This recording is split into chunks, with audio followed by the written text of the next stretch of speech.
Okay, this is going to be an addendum to the little series I did about the tribes for a Werewolf the Apocalypse, as based off the LARP version of the game. We're going to discuss Kinfolk and playing one. It takes a special breed of player to play a Kinfolk. At least to play it well. You have to know a little bit about Kinfolk to begin with. First off, there's 10 Kinfolk to just about every guru out there. Therefore, you would think you'd see a lot of them in play. Sadly, this is not the case, and it never will be the case. Why? Because the game is designed around heroics and heroism. In order to be the hero, usually you have to have the power, and you got to be playing on the same playing field as everybody else. And therefore, Guru, being the epitome of that power, are going to rise to the top. And not many people are going to play the lowly Kinfolk. I'm going to be focusing on mainly Gaian Guru type Kinfolk. Not going to focus on Black Spiral Kin, or Dead Tribe Kin, or Changing Breed Kin, or anything like that. So, there's 3 types of Kinfolk when you really look at it. The first type is probably the rarest, which is the Gnostic Kinfolk. Basically, they have gnosis. What does that mean? They can use stuff, do stuff that is beyond the normal ken of a Kinfolk and is not quite at the level of a Guru. They're kind of like a middleman in the middle there. This is an advantage to them, but it's also a disadvantage. A lot of Guru don't like to share their toys, and they're going to look sideways at a Kinfolk who can do stuff that only they're supposed to do. They're very pompous and arrogant in their role for Gaia, and they're going to look at these Kinfolk as almost an abomination. They're going to tend to ostracize them, abuse them, punish them, you name it. It's just the name of the game. Then you've got your Kinfolk that have Noumena. Noumena is basically either some kind of sorceress ability or psionic type power. Makes them a little more useful. But being they're expendable, it puts them into harm's way a little bit more. I mean, Guru have the regenerative capabilities and all their defenses. Kinfolk tend to be squishier, breakable, expendable, killable. Not many people are going to invest in a character that is likely going to die in short order. Last type you have are your mundane Kinfolk. I mean, they're immune to delirium because they've got the Guru gene in them, and they could potentially breed them, but for the most part, it's just a character. Now, that doesn't appeal to gamers. It might appeal to role players, because role players are more about the character than they are the sheet. So, when you're making a Kinfolk, you got to look at the first factor, which is what breed are you? A Homid Kinfolk is real obvious. It's human. It's human from a tribe, or associated with the tribe, whatever it may be, and it's going to be made accordingly. Lupus Kinfolk are wolves. This limits their playability a lot of times, because if you go into a city, a wolf is fairly useless. If anything, it's a distraction, therefore a detriment most of the time. And where Lupus Guru can start to learn the Homid ways and start to adapt, because they're creatures of both races, Lupus Kinfolk can't do that. They really shouldn't do that. They should stay wolfy their entire life, and they should have difficulty interacting with Homids and humans. And if you're playing in a troop game, you're going to have an abundance of Homids and humans. The ones that don't are like the Bonar and the Glasswalker Lupus, and they tend to become very tame, almost docile and dog-like. Okay, so once you pick that, you're going to pick your tribe. Now, when you make a character, it's pretty simple. Kinfolk don't have as much as Guru.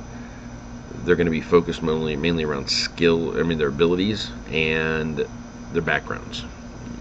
Those are the 2 heavy-duty things you got to look at. But part of it's going to be your tribe. Each tribe approaches Kinfolk differently. Now, this is the stereotype, which means it's not the rule, and not all Kinfolk are going to be stereotypical, just like not all Guru are stereotypical.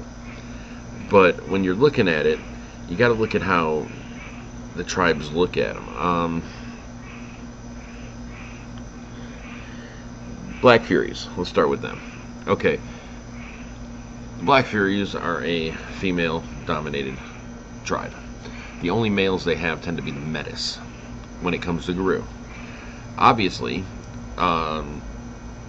since they haven't perfected parthenogenesis, they have to have some males in the tribe of the Kinfolk variety, because, you know, every good Black Fury bitch needs a mate. They tend to treat their mates as boy toys. I mean, they're there to mate with them. They're lesser than them. They're not going to give them much status. They cuckold them to some degree. If you don't know what that means, look it up on the internet. It can be a very demeaning, humbling, and bad experience playing a Black Fury Kinfolk. The females, the Black Furies, are just as bad as some of the other tribes in the fact that they'll coddle them and they'll basically not want them to go anywhere near danger because they're breeders. There's no way around it. They're going to look at them as such. And you move on to like your Bone Nars. I'm just going to go alphabetically. Your Bone Nars probably treat their kinfolk the best because they tend to hang out with the homeless and such, where they pull their kinfolk from. They don't have pure breed, so you can't usually tell a Bone Nar kinfolk from, hell, you would be able to tell it from a Nosferatu who was obfuscating at any given time. You won't be able to tell it from just, you know, that Joe Schmo off the street. But they hang around with them. The Bone Nars probably give them the most respect because, you know, they're already the lowest of the low. Why make somebody lower? I think that they're the only ones who probably truly respect all of the bonuses you can get from them. You got your Children of Gaia. Now, they're going to be the ones everybody's going to think treat their kinfolk the best. And they do to some degree, but they view themselves as protectors. Therefore, they're going to coddle them to some degree. They're not going to want to put the kinfolk in danger. They're not going to want to use them as expendables. And kinfolk won't have a bad life, but for the most part, I almost view it as almost like a 1950s Warden June Cleaver type thing. Then you get your Fianna. Fianna celebrate their kin. They will drink with them. They will dance with them. They will party with them. They mate with them. They're one of the most lusty tribes out there, so their kinfolk follow suit. Their kinfolk do tend to be brawlers and wrestlers and drinkers and you name it. They are very protective of their families, so kinfolk kind of extend to that. They're big grudge holders. Fianna kinfolk a lot of times end up in dangerous roles because it's just the nature of the beast for them. And while Fianna will be protective of them, because if I'm the guru and you're the kinfolk, I'm going to try to protect you as best I can, but they respect their kinfolk enough to let them get their hands dirty. From there you move to the Get-Offenderers. Get-Offenderers, well, kinfolk are weak. Get-Offenders don't respect weakness, so they abuse their kinfolk. However, their kinfolk are better than other people's kinfolk, so they'll treat them better than they'll treat somebody else's. Still not great. A lot of times we hear about the shield maidens. That's a reference to kinfolk when they used to have to fight with the guru. Now a lot of times the Get-Offenders they're very misogynistic in the way they treat women, so they're going to leave women at home because they feel the women, their best place is to be barefoot and pregnant while doing the dishes in front of the sink. I mean, that's just the way they believe it. They believe that the females should be raising their young, cleaning their homes, and getting everything ready for when they're done fighting, so they can come home, put their feet up. The male kinfolk, well, they're expected to be able to fight, not near as good as a guru, and they're going to be used a lot of times in positions that the Get-Offenders feel are beneath them as a guru, which means they're going to have them guarding stuff that the guru don't want to guard. They're going to have them in positions where they're going to be forging weapons. They're going to be, running tanneries so they can make leather armors and leather straps for the weapons and armor that the Get are going to be making use of. it's a very hierarchical situation, almost of like lords to serfs. Then we move into the Glasswalkers. Now the Glasswalkers respect their kinfolk, maybe not on the same level as the Bone Gnawers, because they see uses for them, but in a lot of ways they don't view them so much as equals, near equals, or whatever it may be. They view them as assets. If this guy's a banker, his value to me is in the financial field. Therefore, I'm going to protect him as much as I can in that regard. But I'm not going to want to give him a gun and put him on frontline duty at the set, at the Bond itself. Not unless that's their specialty, and even then, I'm going to be loath to do so. If there's ever a lupus kinfolk of the Glasswalker, they're so rare, they will usually be heavily protected. Kept in, maybe kept in a manor somewhere. They tend to be very domesticated, sheltered. They don't tend to be wolf-like, in any ways other than genetics. Then we move to the opposite, which is the Red Talons. There are no human kinfolk. If there were, they would kill them. All of their kinfolk are lupus, and therefore wolves. The hardest ones to play, because you'd have to play a full-fledged wolf mentality the entire time. There is no Hamid mentality. You would not learn much of the Hamid mentality. You would not want to learn much of the Hamid mentality. You're going to be playing everything with, the strongest rules. You're going to be having order of dominance and hierarchy as your rule. You're going to believe in certain parts of the litany, such as the first of the kill goes to the highest in station. Submit to those of higher station than you, and so on. But you're not going to understand other ones. Protect those beneath you because all are of Gaia, or respect all those beneath you because all are of Gaia. A wolf's not going to know not to kill that animal over there just because he can. He might not because he's not hungry, and it doesn't, it's inconsequential to him. But he's not going to look at it as a rule. If a wolf is agitated and gets attacked by humans and ends up fighting the humans and killing them, if there's a baby crying nearby, that might be viewed as a threat while the wolf's still, on edge, and it might kill the baby. You gotta be ready for that kind of crap. Then you get your Shadow Lords. The Shadow Lords view kinfolk as servants. Yes, they're breeders. Yes, they're mates, but they're servants.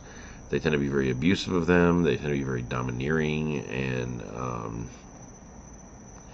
overbearing on them. So, if you're playing a Shadow Lord kinfolk, you can expect to be abused on a regular basis. But if you have skills and can perform certain jobs, there will be some accolades. They're not going to be near as great as they would be for others, but they're going to be good enough.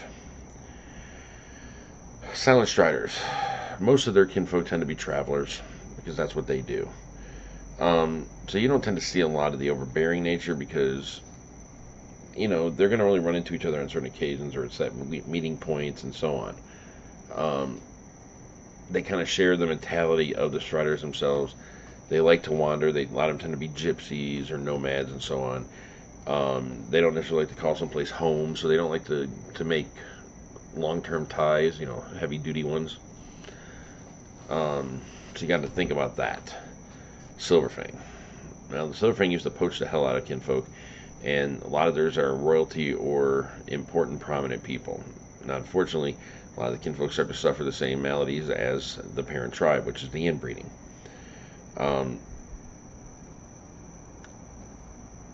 Silverfang are kind of a dichotomy in that regard, because they can treat some of their kinfolk almost like distant younger cousins. Yeah, we know you're in line of the throne, but you're never going to get there. There's 54 people in front of you. Others treat theirs like servants. Yeah, you're going to bow to me and do it my way. If not, I'm going to take the whip to your back to teach you a lesson, because it's only proper. It just depends on what kind you're dealing with. Stargazer kinfolk, well, they're rarer, so you don't see them as much. I could be wrong in the fact that I said the boners have the most respect for their kinfolk. Stargazers might, because they've solved some of those riddles, and they will give kudos to the kinfolk who demonstrate the ability to follow Chimera's ways and to solve the enigmas of the self, the other, and the world. Then you get your two Native American tribes. Atena. The Atena, I'm going to put them together, Atena and Wendigo. They share the Native American beliefs. So they have some very specific ways that they'll deal with their kinfolk. I mean, when they have, a lot of them, when they have a child, they don't raise it themselves. They don't have a wife that raises it necessarily. A lot of times it'll be a case of, I have had a child, you give it to the village or the people, and it's a group effort to educate it, and it doesn't really come back into being your child until it hits right about the, the level of puberty, when you're going to actually be expected as a parent to start training that child towards adulthood. And a lot of times it almost doesn't come as a parent, it's almost like a role model, although they will use your name a lot. I am so-and-so, son of such and such and such and such. In a way, the Native American tribes can be almost as ritualistic and pompous when it comes to naming as the Silverfangs will be. The Atena, they tend to be kind of Glasswalker-esque in their own way, where they love their kinfolk to be in roles that are very useful to them and very specific. They will allow their kinfolk certain liberties as long as it adds into what the Atena itself wants to do, but they're going to be protective in that they don't believe that their kinfolk can handle what they have to see and what they have to do. The Wendigo, kind of the same way, except instead of where it's a case of mental and wisdom for the Atena, it's more about strength and glory. Yeah, they'll let their kinfolk do certain things, but they won't let them get into the big fight. It's a waste. And besides, the glory is there for the Wendigo Arun. So you got to look at those stereotypes and how you're going to be treated and how you can expect to be treated. If you can find one of those that you like the niche, you can make kinfolk. You make your character appropriately, and then you got to be prepared to play the part of a second-class citizen, a servant. And you got to realize that others are going to treat you like shit. If I'm a Shadowlord kinfolk, the Silverfang are going to look at me sidelong, and they're gonna torment me at every opportunity. You can almost expect that kinfolk will get into tribal feudal type wars between them, just like the Guru do. It can be a very rich thing to play, but it's also one of the most challenging. You'll see metagamers occasionally go over there, but they do that because, I'm going to be a Nasa kinfolk, because I'm going to be unbeholden to certain rules. I'm going to be a kinfolk with Numina because that's something you don't see in a game, and we want something different that we can exploit, and we can try to power game to our utmost, because not every narrator or storyteller might be familiar with the book that it comes out of, like they are with the Werewolf core books and such. I guess my biggest thing is, no matter what troop you're from,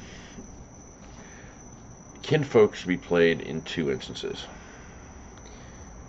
It's not a bad way to teach somebody the game.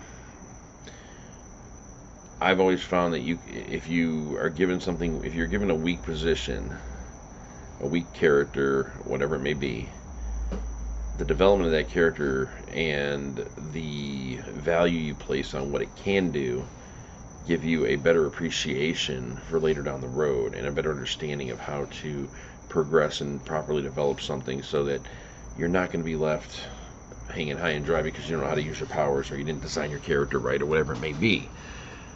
The other instance is for a good player that wants a challenge.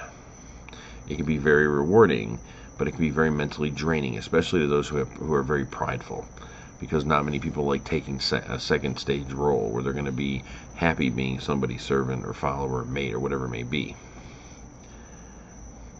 I would play it, given the chance. I know a few other people that would play it. Not everybody should play it. That's where staff has to be responsible. If certain players come up to you and say, hey, I want to play Kinfolk, your first question should be, why? If they don't answer that question correctly, you don't go to any of the questions. If they do, and they give you a decent reason, you can turn around and say, okay, you realize that this, and this is likely going to happen. You're going to be treated like this and this. Is that still an okay? If they agree to it, then you can move into other questions. What's your concept? Why is this your concept? What are you hoping to achieve with this character? What do is there powers that you're looking for? Why? It's always a why. So, I think that's about it for the Kinfolk. I've said my little piece about it. They're very useful. They're very useful a lot of times in a very narrow field. If somebody's a doctor in real life, there's no reason to ever have them on combat duty. There really isn't. You might say, oh, field medic. That's a waste of a doctor's resources. But, like I said, I'm going to wrap it. So I've added Kinfolk to the list. I'm not sure what I'm going to do next, but I'll probably add something else here in the very near future. So, party on, guys.